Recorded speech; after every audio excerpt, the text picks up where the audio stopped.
तर सगळ्यांनीच घातला, जागा वाटपाचा तिढा शेवटपर्यंत त्या सगळ्यामुळेच झाला आहे, हे सगळं सर्वश्रुत आहे. आता झालेले काही घडलेल्या घटनांवर चर्चा करण्यापेक्षा नव्यानं आपण पुढे जायची तयारी ठेवली पाहिजे आणि या संदर्भात आपण महाविकास आघाडी म्हणून सगळ्या निवडणुकामध्ये एकत्र येण्याची मानसिकता ठेवली पाहिजे. काँग्रेसला टार्गेट केलं जात आहे, जागा वाटप करताना मोठा वाटा मागतो काँग्रेस, पराभवामध्ये मोठा वाटा काँग्रेसचा असतो अशी टीका होते. नाही, पराभवामध्ये वाटा काय, कुठे जागा जास्त वाटल्या? बिहारमध्ये जागा आम्ही कुठे जागा जास्त लढवल्या? 150 जागा यांनीच लढवल्यात, आमच्या RJDनी 150 जागा लढवल्यात, आम्ही तर 56 जागा लढवल्यात. त्यामुळे आणि महाराष्ट्राचा विषय काढू नका म्हणा, महाराष्ट्रावर स्वतंत्र चर्चा आपण करू, त्यावर काय दानवेजींच्या सल्ल्याची आवश्यकता पडली तर तो सल्ला नक्की घेऊ त्यांचा.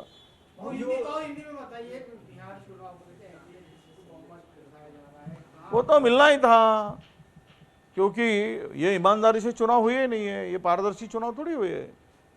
जो SIR लगाकर 72 लाख वोटर्स का नाम निकाल दिया गया, बाद में वोटर लिस्ट में चोरी जगलरी की गई, वोट चोरी, स्पेशल ट्रेनें छोड़ी जाती है, कुछ शिफ्टिंग करने के लिए कुछ वोटर्स ऐसे बनाए गए कि हर राज्य में चुनाव होता है तब वो वहाँ पहुँच जाते हैं.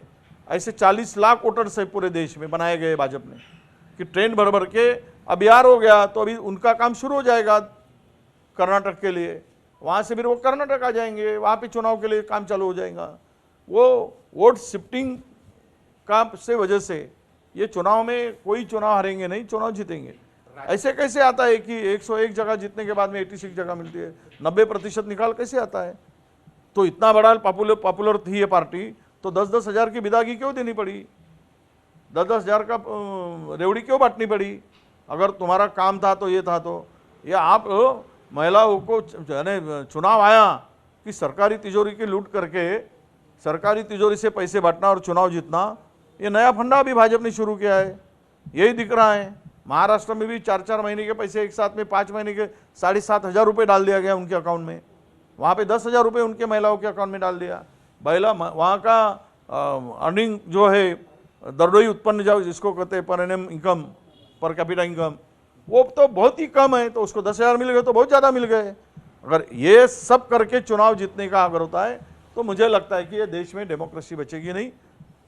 ये देश आगे चलकर किस रास्ते पर जाएगा ये बता नहीं सकते. एक तरीके से वोट खरीदिए करके, एक तरीके से ऐसे बोल सकते हैं बिहार में वो सब टारगेट करके क्या है. बिहार में ये चुनावी जब ईमानदारी से नहीं हुए, पारदर्शी चुनाव नहीं हुए, अगर ये गोलमाल करके चुनाव जीतते तो सीट मिलने का सवाल कहाँ आता है? चाहे कम हो या ज़्यादा, वो सब उनको जाना है. वो बराबर टारगेट करके बैठे 80%, 90%. महाराष्ट्र में 146 जगह लड़े, 132 जगह चुन के आए. अब वो काफ़ी क्यों बचा के रखे मुझे नहीं पता. 146 भी जीत सकते थे, दिखाने के लिए तो 8-10 कम करना पड़ता है, वो दिखाया उन्होंने. वहाँ पे भी वही किया, 14 सीट कम बताए, 15 सीट, 101 जगह कॉन्टेस्ट किए, 86 जीत गए. कष्ट